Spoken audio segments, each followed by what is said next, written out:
देखिए NCERT 6th class का science कर रहे हैं हम लोग। चैप्टर कौन सा है ये? 9 चैप्टर पहले कर चुके हैं। एक एक करके रिवीजन करते रहिएगा वीडियो देख के, ठीक है। इंफॉर्मेशन थोड़ा सा दे देते हैं। स्पेशल साइंस किसी को करना है, ये हम करवा रहे हैं बिहार पुलिस टारगेट बैच में, जो हमारा बैच चला उसमें। तो बिहार दरोगा, बिहार पुलिस, बीएसएससी, टीआरई, ये सब के लिए क्या है, ये इंपॉर्टेंट है। चैप्टर का नाम है गति और दूरियों का मापन।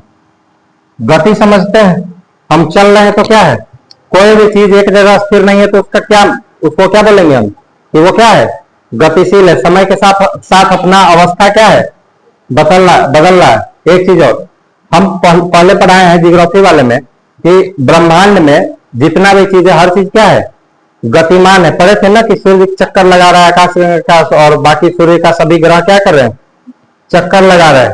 तो उस हिसाब से तो हम लोग भी गतिमान है, सब कुछ गतिमान है। लेकिन अभी आप स्थिर यहाँ पे बैठे हैं, यहीं पे हैं, तो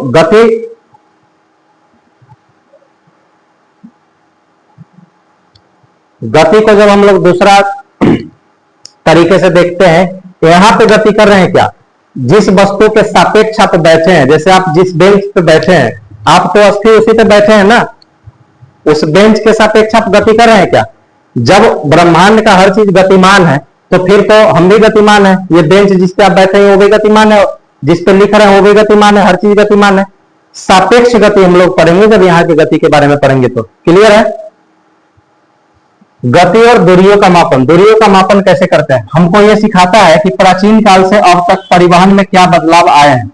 जैसे परिवहन के लिए सबसे पहले जब मानव पाषाण काल में था, नव पाषाण काल में आया, तो सबसे पहले खोज किया पहिया का खोज, ठीक है, पहिया का खोज किया। उसके बाद धीरे धीरे कैसे, किसी जानवर के सहायता से, जैसे बैलगाड़ी देखे आप लोग, घोड़ा से रथ खींचने वाला, ऐसा बनाया धीरे धीरे। उसके बाद फिर गाड़ी बनाया, साइकिल बनाया। उसके बाद फिर क्या, आज विमान यात्रा भी होता है, हवाई जहाज में भी बैठ के जाते हैं, ठीक है। तो कैसे कैसे क्या हुआ है,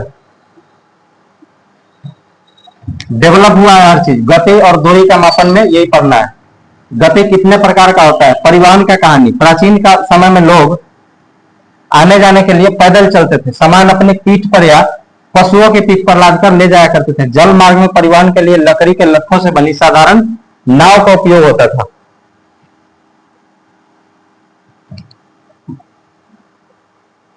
क्रांतिकारी आविष्कार, पहिए के आविष्कार। ये आविष्कार जो था पहिया का, ये बहुत ज्यादा क्रांतिकारी आविष्कार था। परिवहन के क्षेत्र में बहुत बड़ा बदलाव किया। इसके बाद पशु द्वारा खींचे जाने वाले वाहन जैसे बैलगाड़ी, घोड़ा गाड़ी का विकास हुआ। आधुनिक काल 19वीं शताब्दी में भाप के इंजन। कौन सा इंजन, भाप का इंजन, जो भाप से चलता था। पानी जैसे गर्म करते हैं ना तो उसमें भाप निकलता ना, उसको प्रेशराइज करके दाब डालता वो भाप, और उसे टरबाइन घूमता है, ठीक है, या तो व्हील घूमता है, तो उस चीज से गाड़ी चलता था, ठीक है। तो आने से रेलगाड़ी और स्वचालित वाहनों की शुरुआत हुई। आज हमारे पास हवाई जहाज, इलेक्ट्रिक ट्रेन और अंतरिक्ष यान जैसे तीव्र साधन मौजूद है। अब तो हम लोग कहां पे जा रहे हैं, अंतरिक्ष में भी चले जा रहे हैं, ठीक है, ग्रह को छोड़ के।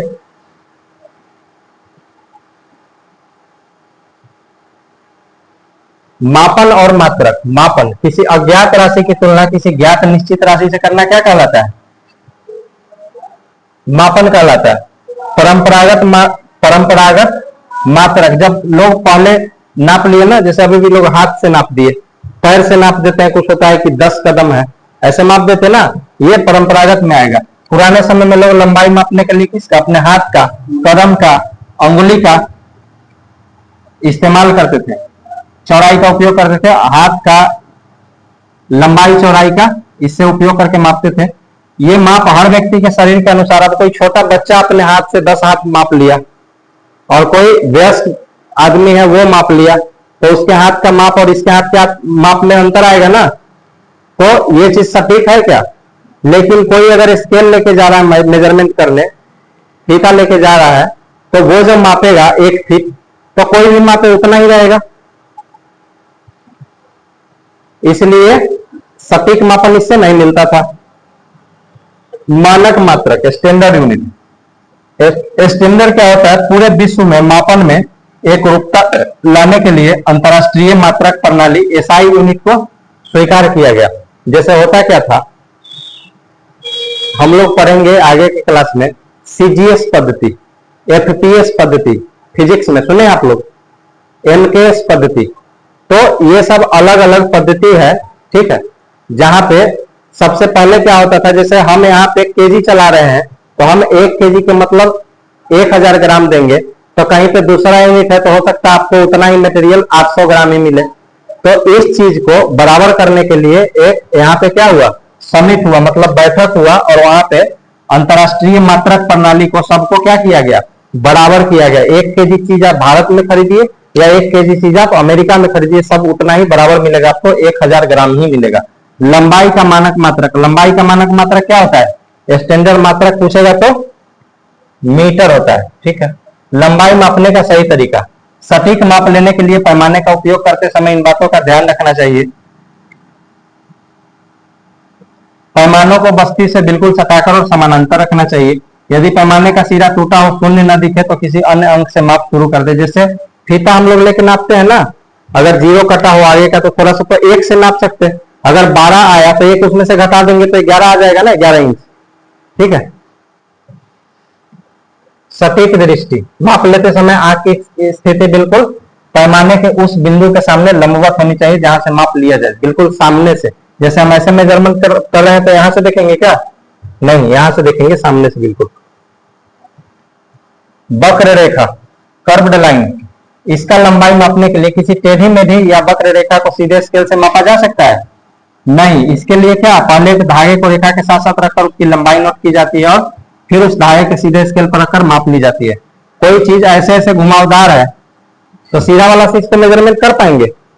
एक धागा लेंगे और धागा को इस पे ऐसे करके रख देंगे और फिर उस धागा को सीधा करके माप लेंगे। गति और इसके प्रकार, गति कितने प्रकार का होता है इसके बारे में। गति मतलब मोशन, समय के साथ किसी वस्तु की स्थिति में होने वाले परिवर्तन को क्या कहते हैं, गति। समय के साथ परिवर्तन को। गति कितना प्रकार का होता है, गति होता है 3 प्रकार का।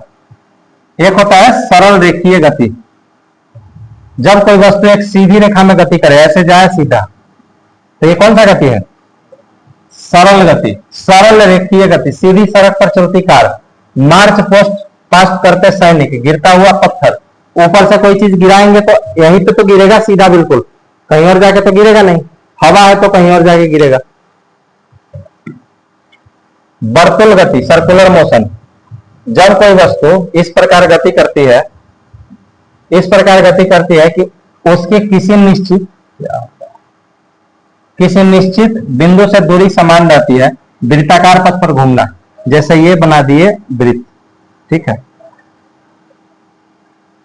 जब यहां से गति करना चालू करेगा तो यहां पे आ जाएगा तो भी यहां से दूरी बराबर रहेगा, यहां पे आ जाएगा तो भी यहां से दूरी बराबर, यहां पे आ जाएगा तो भी यहां से दूरी बराबर, यहां पे आ जाएगा तो भी दूरी क्या रहेगा, बराबर रहेगा। तो वर्तुल गति में, वर्तुल जो गति होता है सर्कुलर मोशन, उसमें किसी एक निश्चित बिंदु से दूरी क्या रहता है, हमेशा बराबर रहता है। आवर्ती गति, आवर्ती गति क्या होता है, ऐसी गति जो एक निश्चित समय अंतराल के बाद खुद को क्या करे, दोहराए। लोलक, पेंडुलम घड़ी होता है झूलने वाला, झूले पर झूलते बच्चे की गति, गिटार के तारों की गति। देखिए गिटार बजाते हैं, ऐसे ऐसे करते ना, ऐसे ऐसे करते रहते ना उसको पकड़ के तार को, या झूला झूल रहे हैं, बीच से झूला लगा तो एक बार इधर आया फिर इधर गया, फिर इधर आया फिर इधर गया, तो लगातार जा रहा है ना, उसी स्थान से लगातार जा रहा है आ रहा है, तो ये कैसा गति हो जाएगा, आवर्ती गति। तो गति 3 प्रकार का समझ में आया, एक सरल रेखीय गति, कोई चीज गिरा दे, आवर्ती गति जो ऐसे ऐसे घूम रहा है, ठीक है, और एक सर्कुलर जो गोल गोल घूम रहा है। तो बीच वाले पॉइंट से उसका जो डिस्टेंस होगा वो हमेशा बराबर रहेगा। तो इसमें और कुछ भी नहीं पढ़ना, इतना ही पढ़ना था, कोई डाउट भी नहीं होगा इसमें तो, ठीक है।